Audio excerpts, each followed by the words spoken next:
প্রথম প্রশ্ন, কোন স্বপ্ন কোন বিপদের লক্ষণ? দ্বিতীয় প্রশ্ন, বায়ু চেপে রেখে নামাজ পড়লে কি নামাজ হবে? তৃতীয় প্রশ্ন, ইচ্ছাকৃত বা ভুলে স্ত্রীর দুধ পান করলে কি হয়, তালাক হয়ে যাবে? আসসালামু আলাইকুম ওয়া রাহমাতুল্লাহি ওয়া বারাকাতুহু। আলহামদুলিল্লাহি রাব্বিল আলামিন ওয়াসসালাতু ওয়াসসালামু আলা সাইয়্যিদিল মুরসালিন। প্রিয় দর্শক, অত্যন্ত গুরুত্বপূর্ণ অনেক প্রশ্ন আমরা আপনাদের কাছ থেকে পেয়েছি। আজকের এই ভিডিওতে তার মধ্য থেকে উল্লেখিত নির্বাচিত গুরুত্বপূর্ণ 3টি প্রশ্নের জবাব নিয়ে বিস্তারিত আলোচনা করব ইনশাআল্লাহ। সুতরাং মনোযোগ সহকারে ভিডিওটি শেষ পর্যন্ত দেখবেন। আর আপনার কোনো প্রশ্ন থাকলে অবশ্যই কমেন্টে লিখে যাবেন, আমরা পরবর্তী ভিডিওতে জবাব দেবো ইনশাআল্লাহ।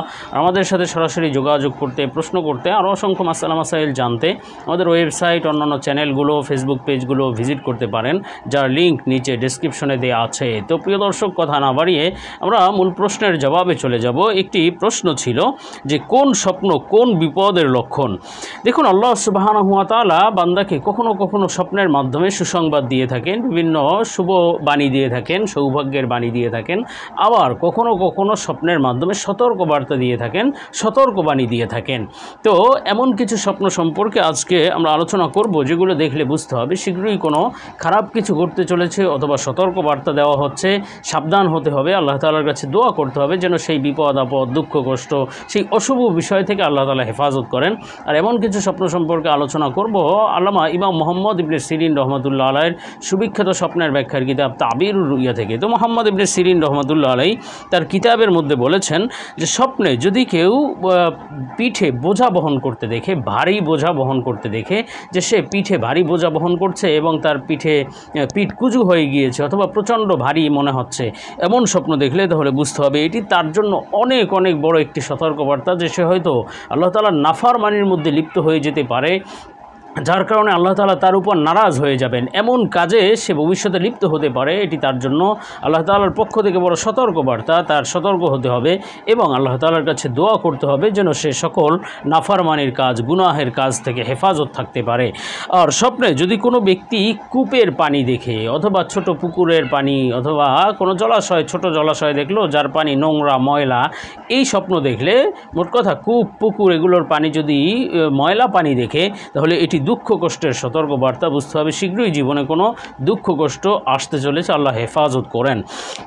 আর স্বপ্নে যদি কোনো ব্যক্তি অপরিচিত কোনো মহিলার কাপড় সেলাই করতে দেখে, স্বপ্নে দেখলো যে সে কাপড় সেলাই করছে, কিন্তু কোনো মহিলার কাপড়, কিন্তু সে সেই মহিলাকে চিনে না, এমন স্বপ্ন দেখলে তাহলে বুঝতে হবে এটি তার জীবনে দুঃখ কষ্ট এবং বিপদ আপদ আসার আলামত। আল্লাহ তাআলা তাকে সতর্ক করছেন যে হয়তো কোনো দুঃখ কষ্ট বিপদ আপদ আসতে চলেছে, পরীক্ষার জন্য হতে পারে, অথবা যে কোনো কারণে হতে পারে। তার আল্লাহ তাআলার কাছে দোয়া করা চাই, আল্লাহ হেফাজত করেন।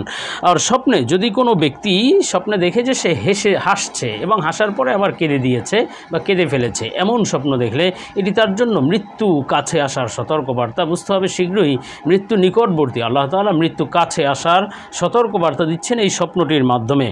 তবে স্বপ্নে যদি কেউ কান্নাকাটি করতে দেখে, শুধুমাত্র কান্নাকাটি করছে, হাসেনি, এমন স্বপ্ন দেখলে তাহলে বুঝতে হবে যে আল্লাহ তাআলা তাকে ক্ষমা করে দিয়েছেন বা ক্ষমা করে দিবেন, এবং সে আল্লাহ তাআলার কাছে মাফ চাইবে, আল্লাহ তাআলাও তাকে মাফ করে দিবেন এবং তার জীবনে হাসি খুশি এবং সুন্দর একটা জীবন সে যাপন করতে পারবে ইনশাআল্লাহ। তো যাই হোক, আমরা এর পরবর্তী প্রশ্নে চলে যাব। একটি প্রশ্ন ছিল যে বায়ু চেপে রেখে নামাজ পড়লে কি নামাজ হবে?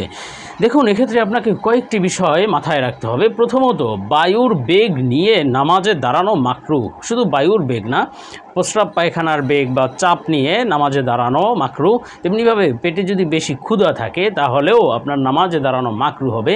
বরং প্রথমে আপনি সেই প্রয়োজন পূর্ণ করবেন, ক্ষুধা নিবারণ করবেন, প্রস্রাব পায়খানা, বায়ুর চাপ নিবারণ করে, অজু করে তারপরে ফ্রেশভাবে আপনি নামাজে দাঁড়াবেন। কেননা নামাজ কোনো খেলনার বিষয় নয়, আল্লাহ তাআলার সামনে, আহকামুল হাকিমিনের সামনে দাঁড়ানো। সুতরাং একেবারে নিবিষ্ট মন নিয়ে একমাত্র আল্লাহ তাআলার পরিপূর্ণ ধ্যান খেয়াল নিয়ে নামাজ আদায় করা চাই। সুতরাং কোনো পেরেশানির কারণ অথবা কোনো চাপ নিয়ে, বায়ুর বেগ, প্রস্রাব পায়খানার বেগ নিয়ে নামাজে দাঁড়ানো মাকরুহ। তবে কোনো ব্যক্তি যদি ফ্রেশ হয়েই তারপরে নামাজে দাঁড়িয়েছে, কিন্তু নামাজের মধ্যে তার বায়ুর বেগ এসেছে, তাহলে এই ব্যক্তি কি চেপে রেখে নামাজ পড়লে নামাজ হবে কিনা? দেখুন, এই ব্যক্তির জন্য দুটি বিষয় লক্ষ্য রাখতে হবে। প্রথমত, বায়ুর চাপ যদি এত বেশি হয় যে তার নামাজের মধ্যে মধ্যে খেয়াল নষ্ট হচ্ছে বা নামাজের প্রতি সে ধ্যান খেয়াল দিতে পারছে না, এতটা চাপ বা এতটা কষ্ট হচ্ছে, তাহলে এই ব্যক্তির জন্য উচিত হবে নামাজ ছেড়ে দিয়ে সে তার প্রয়োজন পূর্ণ করবে, পুনরায় অজু করে এসে আবার নামাজে দাঁড়াবেন, আবার নামাজ পড়বে, এটি তার জন্য উচিত।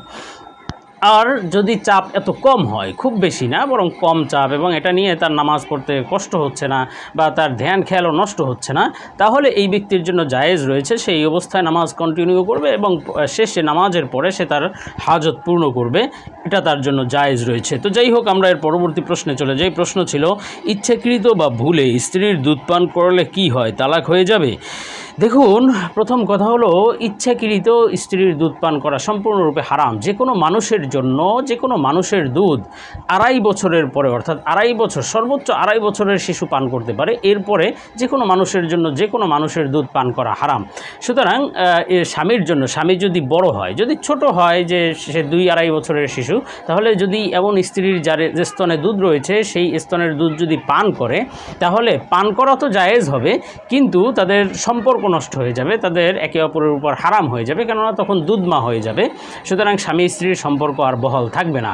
আর যদি স্বামী বড় হয় বা সাধারণ অবস্থায় তারা ঘনিষ্ঠ সময়ের কালে স্ত্রীর দুধ পান করে ফেলেছে, ইচ্ছাকৃত করা এটা অবশ্যই গুনাহ এবং হারাম, তবে তখন সম্পর্ক নষ্ট হবে না বা একে অপরের প্রতি হারাম হবে না, তালাক হয়ে যাবে না, তবে গুনাহ হবে অবশ্যই। আর যদি অনিচ্ছায় চলে যায় তাহলে গুনাহ হবে না, তবে লক্ষ্য রাখতে হবে বিশেষ সময়ে যেন স্ত্রীর দুধ পেটে চলে না যায়, খুব হুঁশিয়ার থাকতে হবে। তো যাই হোক, আল্লাহ তাআলা আমাদেরকে বিষয়গুলো বুঝার এবং আমল করার তৌফিক দিন। আল্লাহুম্মা আমিন।